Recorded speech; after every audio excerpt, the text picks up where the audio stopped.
지금 코로나 때문에 정말 힘드시죠? 저를 붙잡고 한 어머니께서 아이를 어떻게 지도해야 될지 모르겠다면서 펑펑 우신 분이 계셨습니다. 저 역시도 참 마음 아픈 시기인 것 같습니다. 아이들이 느끼는 교육 격차, 우리가 걱정하는 빈부 격차가요, 가면 갈수록 더 커지고 있다는 걸 몸소 느끼고 있거든요. 안녕하세요. 초등아이들의 삶을 디자인하는 초등 인생 디자이너 김선 선생님입니다. 저는 벌써 18년차 경력을 가지고 있는 초등교사입니다. 공교육이지만 재구성해서 아이들한테 경제교육도 하고 있고요. 아이들한테 계속해서 용돈에 대한 부분도 얘기하고 있고요. 어느 정도는 아이들의 출발선을 갖게 하기 위해서 저는 노력을 하고 있습니다.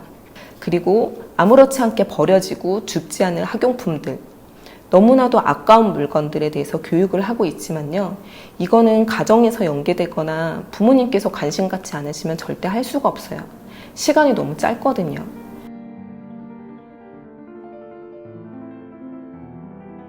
아이들이 어딘가에서 교육을 받을 수 있다면 다행이지만 그렇지 못한 경우, 특히 지금처럼 학원을 가지도 못하고 학교를 가지도 못하고 있는 이 상황에서는요, 90% 정도 아이들은 부모님의 영향을 받고 있습니다.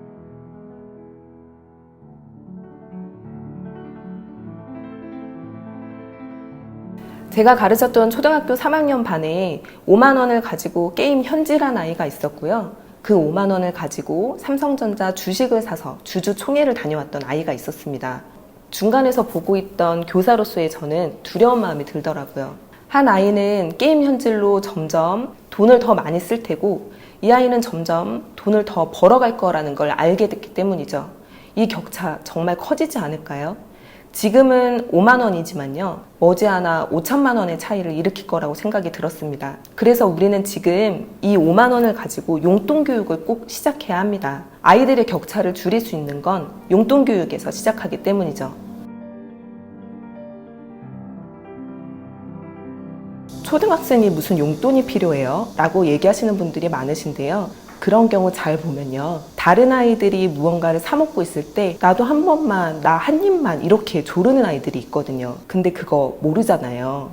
저는 아이들을 다 같이 보고 있으니까 이 정도의 돈을 주고 이 정도 나이가 되면 스마트폰을 주시면 됩니다 라고 말씀드릴 수 있지만, 사실 나의 아이만 키우고 계시는 부모님들께서는 그걸 모르는 게 어찌 보면 당연합니다.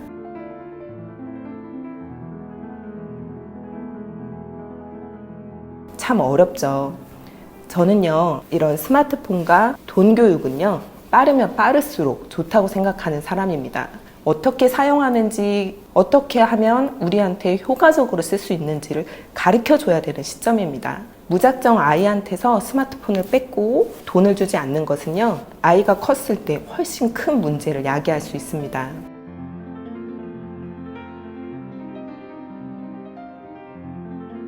요새는요, 물건이 넘쳐나잖아요. 연필도 어디든지 가면 사은품으로 받고 있고요. 다 공짜가 많습니다. 이런 와중에 아이들한테 아껴 써라, 저축해라 라고 하는 용돈 교육만으로는요, 아이들의 마음을 이끌어낼 수 없습니다. 지금은 이 용돈으로 저축도 하고 투자도 하고 기부도 하고, 정말 이 경제 교육이 살아있는 걸 가르쳐 주어야 도움이 되는 그런 용돈으로 자리 잡을 수 있다고 생각합니다.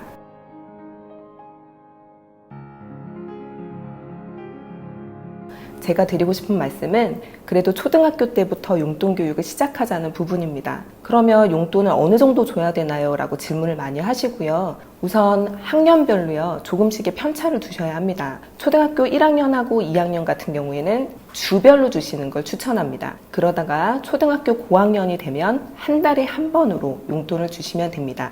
이유는 간단합니다. 네, 어린아이들은요, 받자마자 거의 다 쓰기 때문이고요. 초등학교 고학년 정도가 되면 용돈을 계획적으로 나누어서 분리할 수 있기 때문이죠.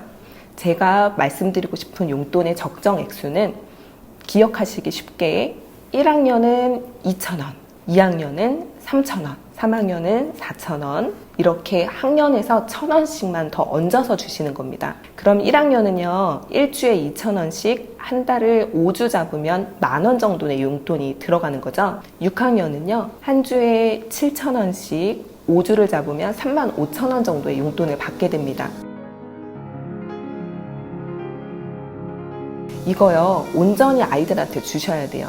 내가 너 용돈 줬으니까 이걸로 뭐도 하고 뭐도 해. 이거는 불가능한 겁니다. 우선 이 부분에서 식비는 제외하셔야 됩니다. 학원과 학원 사이에 배가 고픈 경우가 있거든요. 간식이 아닌 배가 고픈 거, 그거는 식비입니다. 식비는요, 부모님이 책임지셔야 되는 부분이고요. 용돈은 아이에게 순수하게 주는 용돈만을 말합니다. 이렇게 맨 처음에 해보시면 그 돈을 받자마자 쓰는 아이도 있고요. 무조건 아끼는 친구도 있고요. 이 돈을 가지고 누군가한테 다 쏟아붓는 친구도 있습니다. 바로 우리가 관심을 가져야 되는 부분은 그 부분이에요. 아이가 용돈을 계획적으로 쓰는 아이인지, 만약에 그게 아니라면 어떻게 하면 우리가 계획적으로 아이가 용돈을 쓸 수 있게 가르쳐 줄 수 있는지를 우리는 초점을 맞춰야 되는 것입니다.